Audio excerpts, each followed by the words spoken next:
Ladies and gentlemen, welcome to another video. In this video, we're going to be talking about how to create a game on Roblox Studio. The first thing you want to do is simply go ahead and install the Roblox Studio app. Once you simply go ahead and do that, you can simply go ahead and click on Start Creating. You can also go to create.roblox.com, by the way. Once you do that, you want to simply go ahead and click on the New tab on the top left of your screen, and then you can simply go ahead and choose your base plate, which is recommended, and you can simply go ahead and click on Create.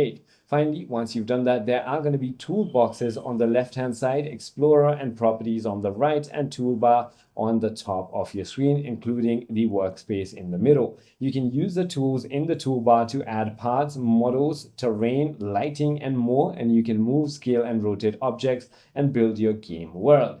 Once you simply go ahead and do that, you can also go ahead and view the script editor and then add script to an object. Write Lua code to add interaction, rules, and gameplay.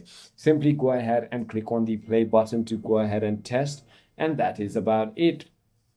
You can simply go ahead and set game settings and save it to Roblox and configure and publish the game, and you can share it around. I hope this video clarifies everything for you. If you have further more queries, feel free to comment down below, and I'll see you on the next one.